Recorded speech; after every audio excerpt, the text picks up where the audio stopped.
The birthday party was supposed to be perfect, balloons swaying in the breeze, glittering banners spelling out "Happy Birthday, Princess Lily," and the sound of children's laughter filling the air. I stood there, gripping a meticulously wrapped dollhouse worth more than some people's monthly rent, feeling like an outsider at my own family event. Jacob, my older brother, strolled up with that smug grin plastered across his face. He didn't just mock me, he made sure everyone heard him call me a loser. His words hit hard, but it was what came next that shattered any illusion of civility.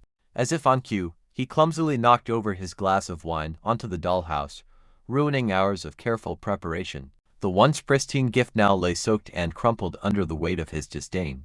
A hush fell over the small crowd as they watched this spectacle unfold. My hands trembled not from embarrassment, but from anger boiling beneath the surface. How could he humiliate me like this? In front of Lily.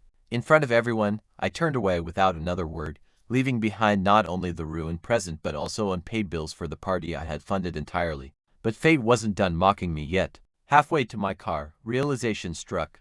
My wallet was still inside. Panic clawed at my chest. Returning meant facing them again, facing him. Yet staying away would mean giving Jacob even more ammunition against me. Each second stretched into eternity as I wrestled with indecision, torn between pride and practicality.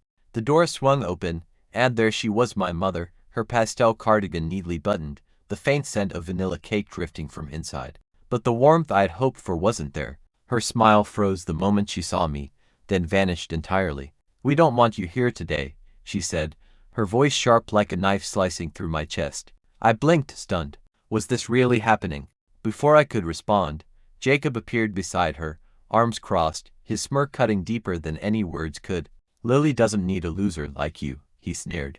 "You're just a financial burden."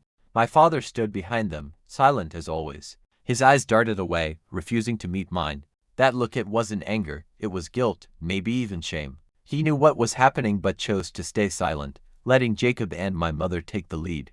My hands trembled as I gripped the dollhouse tighter, its weight suddenly unbearable. Memories flooded back: childhood dinners where I sat quietly while they laughed about how awkward I was, holidays where I felt invisible, birthdays where my achievements were ignored because they didn't come wrapped in designer labels or flashy cars. I felt like an outsider in my own life, standing on the porch of a house that no longer felt like home. My heart pounded so loudly I thought they might hear it. Why do I even bother? I thought. They didn't see me as family, they never had. To them, I was just a walking ATM, dispensing cash whenever their lives spiraled out of control. The realization hit me like a freight train. I wasn't part of this family. Not really. The drive home was a blur of rain-soaked streets and flashing headlights, each droplet on my windshield mirroring the chaos in my mind. I gripped the steering wheel so tightly my knuckles turned white, replaying every moment from that disastrous evening: the mocking laughter, the ruined dollhouse, Jacob's smug grin. It wasn't just today, it was years of this. Years of being the invisible safety net, the silent benefactor who bailed them out time and again without ever truly belonging. As the storm raged outside, memories flooded back: Jacob showing up at my apartment 6 months ago, his voice dripping with fake humility. "Man, I just need a little help with Lily's school fees," he'd said. "It's temporary, you know. I'd do the same for you." And like always, I transferred the money that night, no questions asked. But now I was a loser, a financial burden. The irony burned like acid in my chest. How many times had I paid off Jacob's debts, covered his rent when he blew through his paycheck, paid for Lily's tuition because he couldn't manage his finances? I remembered the first time I realized they saw me as nothing more than an ATM. It was 5 years ago, right after I landed my first major contract, a 6-figure deal from a Silicon Valley startup. I called Jacob, excited to share the news, but all he said was, "Yeah, cool. Hey, can you spot me some cash? Just until next month." No congratulations, no pride, just another handout request. At the time, I convinced myself it didn't matter, that helping them was what family did. But tonight, standing on that porch while Jacob mocked me, something inside snapped. I hadn't even left a note or an explanation. I simply placed the presents in the passenger seat and walked away, letting the weight of my silence speak louder than any words could. As I drove, the rain intensified, pounding against the car roof like 1,000 tiny fists. Each thunderclap echoed the turmoil in my heart: anger, betrayal, sadness, all swirling together into a maelstrom of emotion. For years, I'd been the one picking up the pieces, fixing their messes, sacrificing my own peace for theirs. And for what? To be called a loser. To be told I didn't belong. The highway stretched endlessly before me, illuminated only by the faint glow of my headlights cutting through the downpour. My hands trembled slightly on the wheel as I thought about Lily. She didn't deserve this. None of this was her fault. Yet here I was, cutting ties not just with Jacob but with everyone, Mom, Dad, even her. Guilt gnawed at me, but beneath it lay a deeper resolve. If I stayed, if I kept giving, they'd never see me as anything more than a walking wallet. They'd never respect me. Worse, they'd never change. By the time I pulled into my driveway, the rain had slowed to a drizzle, though the storm inside me still raged. I sat there for a long moment, staring at the dashboard, replaying Jacob's words. No place for losers. Fine. Let them see how far they get without me funding their lives. Let Jacob figure out how to pay for Lily's birthday party himself. For the first time in years, I felt free. Free from their expectations, free from their manipulation, free from the suffocating role of the family ATM. But freedom came with a price, one I wasn't sure I was ready to pay. Jacob's world unraveled faster than he could have imagined. The day after my refusal to fund Lily's birthday party, reality hit him like a freight train. He had spent every dime he had and more on that extravagant celebration, assuming I'd swoop in as always to cover the shortfall. But this time, there was no safety net, no brother waiting in the wings with a checkbook. For the first time in his life, Jacob faced the consequences of his reckless spending. The first blow came when he tried to sell his luxury car, a gleaming status symbol he once bragged about incessantly. Real men drive luxury, he used to sneer at me during family dinners, mocking my practical sedan. Now, desperate and humiliated, he listed it online for half its value. A beer appeared almost immediately, but something felt off from the start. The man offered an absurdly low price, claiming the car needed repairs Jacob hadn't disclosed. Jacob argued, pleaded, even threatened to walk away, but deep down, he knew he had no choice. He accepted the deal, only to discover later that the beer had forged the payment receipt. By the time Jacob realized he'd been scammed, the stranger was long gone, and so was the car. Just like that, the centerpiece of Jacob's inflated ego vanished into thin air. But losing the car was just the beginning. Kelly, his wife, who had silently endured years of Jacob's selfishness, finally reached her breaking point. She had watched him gamble their savings on frivolous indulgences, neglect their daughter Lily's emotional needs, and treat her like little more than a housekeeper. Every argument ended the same way, Jacob storming out, slamming doors, leaving her alone to pick up the pieces. And now, without the financial cushion I provided, Jacob's true colors were fully exposed. One evening, after yet another explosive fight over unpaid bills, Kelly packed 2 suitcases, one for herself and one for Lily, and walked out. Her voice trembled as she told him, I can't do this anymore. You don't care about us. All you care about is yourself. Jacob stood frozen, mouth agape, unable to comprehend how quickly his life was crumbling. When Kelly filed not only for divorce but also sole custody of Lily, citing Jacob's instability and irresponsibility, the final thread holding him together snapped. Alone in the house they once shared, Jacob spiraled into despair. The silence pressed against him like a physical weight. Without Kelly managing the household or me funding his lifestyle, basic tasks became insurmountable challenges. Groceries went unpurchased, dishes piled up in the sink, and utility bills went unpaid. His phone buzzed constantly with reminders of overdue payments and angry messages from creditors. Each notification drove him further into panic. Nights stretched endlessly as sleep eluded him, haunted by thoughts of failure and abandonment. Kelly, meanwhile, radiated a quiet strength she hadn't shown in years.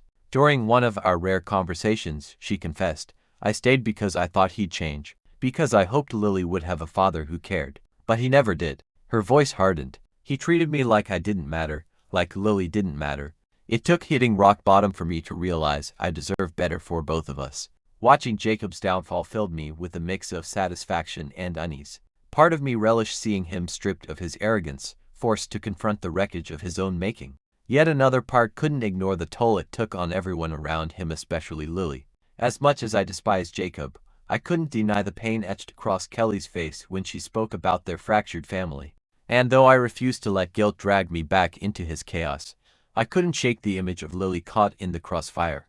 The knock on my door came late for casual visits. I already knew who it was before I even glanced through the peephole. Jacob stood there, disheveled and desperate, his hands shoved deep into his pockets like he was trying to hold himself together. His once smug demeanor had crumbled into something pitiful. For a moment, I almost felt sorry for him. Almost. I opened the door slowly, leaning against the frame with crossed arms. "What do you want, Jacob?" My voice was cold, sharp enough to cut through steel. He flinched but quickly masked it with that same entitled glare I'd seen countless times before. "Look," he began, his voice trembling, "I know we've had our differences." "Our differences," I interrupted, laughing bitterly. "You mean the part where you called me a loser in front of everyone? Or the part where you kicked me out of Lily's birthday party?" His jaw tightened, but desperation won over pride. "Fine, okay. You're right, all right. I messed up. But I'm here now, aren't I? Isn't that what matters?" I stared at him, letting the silence stretch between us. His eyes darted around nervously, searching for some sign of weakness in me. There was none. Finally, he blurted out, "I just need a little help. Just this one time." "Just this one time," I repeated mockingly. "Funny how every time turns into just this one time with you." Jacob's face flushed red, anger bubbling beneath his forced calm. "You think this is funny? You ruined everything. My car, my job, my family, it's all falling apart because of you. And whose fault is that?" I shot back, stepping closer, until we were nearly nose to nose. "You spent years treating me like your personal piggy bank, Jacob. Did you really think I'd keep bailing you out forever?" For a split second, I saw a flicker of vulnerability in his eyes, a crack in the armor of arrogance he always wore. It made me hesitate. Maybe there was still a shred of humanity left in him. But then the moment passed, replaced by the same entitled glint I'd grown to despise.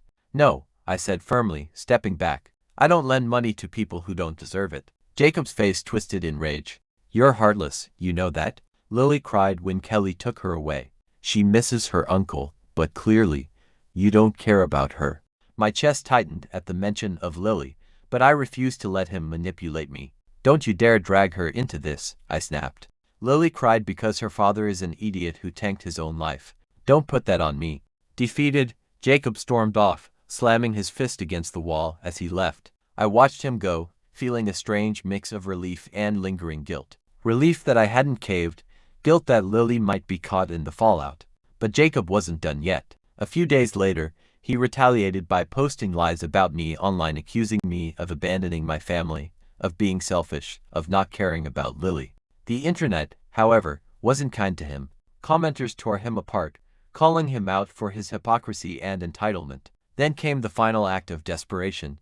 Jacob collapsed dramatically outside my apartment building, pretending to faint in hopes of drawing sympathy. When he woke up hours later, alone in an empty parking lot, reality hit him hard. No one cared, not even me. The texts started pouring in like a flood, each one more desperate than the last. My mother's messages were a mix of guilt-tripping and thinly veiled anger. "You're breaking your family apart," she wrote, followed by a string of accusations. "How could you abandon us? After everything we've done for you?" Her tone shifted with every message, from pleading to cold and accusatory. "Lily misses you," she added later, attaching a photo of my niece smiling, a subtle reminder that I was somehow failing her too. Then came Jacob's posts on social media. He dug up old photos of me as a teenager, awkward, gangly, wearing hand-me-down clothes, and captioned them with biting comments. "Some people never grow up, do they?" The comments section exploded with strangers mocking me, calling me selfish, heartless, a disgrace to my family. Each notification felt like another brick being piled onto my chest. But this time, I didn't respond. Not a single word. I sat there staring at my phone, scrolling through the endless stream of manipulation and hatred. Memories surfaced, times when I had caved under similar pressure. When Mom cried over the phone because Jacob needed just one more favor, or when Dad guilted me into paying off yet another debt. Every time, I told myself it would be different this time, that they'd finally see how much I sacrificed for them. But nothing changed. They took, and I gave, until there was nothing left of me but resentment. This time, though, something inside me snapped. I clenched my jaw, ignoring the pang of guilt twisting in my gut. Let them try all their tricksters, blame, public shaming, it wouldn't work anymore. For once, I wasn't going to be their punching bag or their ATM. I turned off my phone, silencing the chaos, and leaned back in my chair. Outside, the city buzzed with life, oblivious to the storm raging within me. 6 months, 6 long, blissfully silent months without a single call, text, or guilt trip from my family. For the first time in years, I felt free from Jacob's manipulations, free from my mother's passive-aggressive pleas, free from being treated like nothing more than an ATM card with legs. But freedom came at a cost, one I hadn't fully anticipated.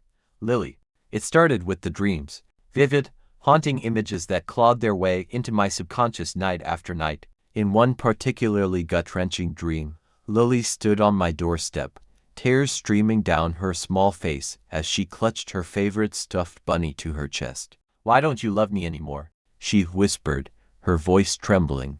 Did I do something wrong? I reached out to her, but no matter how hard I tried, I couldn't close the distance between us. The harder I pushed forward, the farther away she seemed until I woke up gasping for air, my heart pounding like a war drum. The dreams were bad enough, but then came the letter a handwritten note slipped under my door while I was out running errands. My stomach dropped when I saw it, the familiar scrawl of a child's handwriting staring back at me. Slowly, I unfolded the paper, dreading what I might read.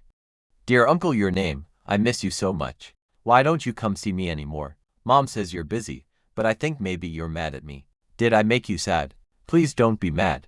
I still love you lots and lots. Can we play soon? Love, Lily." Each word hit me like a punch to the gut. She wasn't blaming me. She wasn't angry. She was confused, hurt, and searching for answers I didn't know how to give. How could I explain to a 6-year-old that her father's selfishness had forced me to walk away not just from him, but from all of them? That every time I thought about reaching out, the memory of Jacob's smug grin stopped me cold.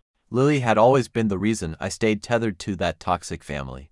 Even when Jacob mocked me or my parents dismissed me, Lily's laughter was the one thing that made it bearable. She'd crawl onto my lap during holiday dinners, oblivious to the tension around her, and chatter endlessly about school, cartoons, or her latest obsession with dinosaurs. When Jacob inevitably ruined those moments by making some snide comment about my clothes or career, Lily would frown and say, "Leave Uncle alone. He's nice." Her innocence shielded me from their cruelty, or at least it used to. Now, sitting alone in my apartment with her letter crumpled in my hands, I felt torn apart. On one side was logic. Jacob would exploit any connection I had with Lily to get back into my wallet. On the other was emotion, the raw, undeniable ache of knowing I was hurting someone who mattered most to me. Was cutting ties truly worth losing her to? Or was there another way, a middle ground where I could protect myself without abandoning her completely? I stared at the ceiling, replaying fragments of the dream and rereading her words over and over. Every ounce of reason told me to stay firm, to remind myself why I'd walked away in the first place. Yet every fiber of my being screamed that Lily deserved better, that she deserved someone who wouldn't let her feel unloved, even if her father was incapable of providing that himself. I sat in a dimly lit corner of the cafe, my laptop open to Reddit. The thread I'd posted was flooded with responses, some harsh, others thoughtful, but one comment stood out: "Help Lily directly. Set up a savings account in her name. Don't let Jacob touch it." It made sense. For the first time in weeks, I felt clarity breaking through the guilt and confusion. The next day, I texted Kelly cautiously. "Can we meet somewhere private?" She replied almost instantly, "There's a small cafe downtown. Quiet. We'll talk there." When I arrived, she was already seated, nervously glancing around, as if expecting Jacob to burst in at any moment. Her hands trembled slightly as she stirred her coffee. "We need to be careful," she whispered, leaning closer. "Jacob checks my bank statements. If he finds out," she trailed off, fear flickering in her eyes. My stomach tightened. Of course he'd do that. Control was his currency.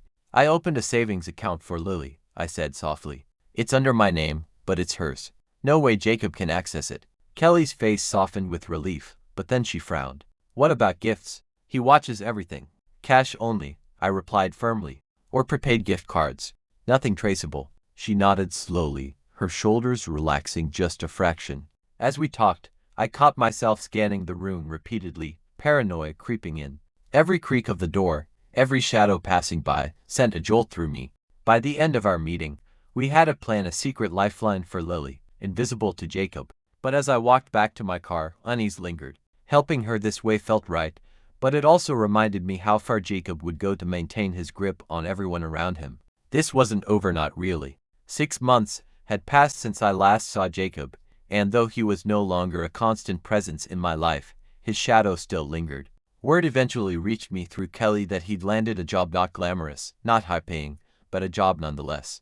It was something. For the first time in his life, Jacob was forced to take responsibility for himself. No more handouts from me, no more siphoning off family connections. He was on his own, and while it wasn't pretty, it was progress. But old habits die hard. If there's one thing I've learned about Jacob, it's that he'll never truly change, not fundamentally. Sure, he showed up to work every day, clocked in, clocked out, and brought home a paycheck. But behind closed doors, he remained the same entitled man-child who blamed everyone else for his failures. When things went wrong at his new job, he muttered under his breath about unfair bosses and rigged systems. And as for me, well, he hadn't forgotten. In fact, he seemed determined to make my life as difficult as possible. I noticed subtle signs of sabotage, anonymous comments left on my social media posts accusing me of being heartless, cryptic messages hinting that I was abandoning my family. At first, I dismissed them as petty attempts to get under my skin. But then came the emails, long, rambling diatribes filled with thinly veiled threats. "You'll regret this," one read. "Mark my words, karma has a way of catching up." The tone was unmistakably Jacob's, though he never signed his name. Still, despite his antics, I couldn't deny the sense of freedom I felt. For the first time in my life, I wasn't carrying the weight of Jacob's mistakes or my parents' expectations on my shoulders. I woke up each morning without dreading the inevitable guilt trip or emergency call. My phone stayed silent, my inbox empty. It was liberating, exhilarating even. Yet, beneath the surface of this newfound independence lay a quiet unease. Lily? She was the reason I hesitated now, standing outside Kelly's house with a carefully wrapped gift tucked under my arm. Inside the box was a small telescope, a nod to her recent fascination with space, according to Kelly. It wasn't extravagant, but it was thoughtful. Something she could grow into, something that might spark curiosity and wonder. But as I raised my hand to knock, doubt crept in. Was this crossing a line?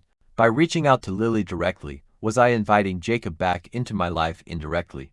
Would he see this as an opportunity to exploit me again? Or worse, would he twist it into some narrative where I was trying to buy her affection?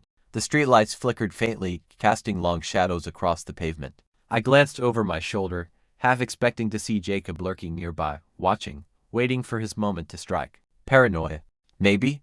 But after everything, I couldn't afford to be careless. Then there was the bigger question, the one that kept me awake at night. Where did I draw the line between protecting myself and staying connected to Lily? She didn't deserve to suffer because of Jacob's recklessness. Yet every interaction carried risks of manipulation, of guilt trips, of reopening wounds I'd worked so hard to heal. I lowered my hand, staring at the door. Kelly had been supportive, understanding even when we discussed setting up the savings account for Lily. She assured me that Jacob wouldn't know about it, that it would remain our secret lifeline for her future. But this was different. This was personal. "Just knock," I whispered to myself, gripping the package tighter. "It's just a gift." And yet, it wasn't. It was a gesture, a bridge spanning the chasm I'd created when I walked away from my family. Did I want to rebuild that connection? Could I trust myself to maintain boundaries if Jacob somehow wormed his way back in? The sound of laughter drifted from inside the house, soft and warm, pulling me back to reality. Lily's voice. I imagined her sitting at the kitchen table, coloring or building towers out of blocks, blissfully unaware of the storm raging around her. For a moment, I allowed myself to picture what might happen if I knocked. Kelly would answer, surprised but pleased. Lily would rush to the door, eyes lighting up at the sight of the gift. And maybe, just maybe, I'd feel like I belonged somewhere again. But then I remembered Jacob's smirk, his cutting words, the years of exploitation. I thought about the sleepless nights spent debugging code while my family dismissed my achievements. I thought about the countless times I'd convinced myself that giving more would earn their respect, and how wrong I'd been. With a heavy sigh, I stepped back from the door. The telescope remained unwrapped, its potential unfulfilled for now. Maybe tomorrow I'd find the courage to knock. Or maybe I'd let it sit here, a reminder of the fragile balance between love and self-preservation. As I turned to leave, I caught a glimpse of myself in the reflection of Kelly's window. The dark circles were gone, replaced by a calm resolve I hadn't seen in years. Freedom looked good on me, but it came with a price.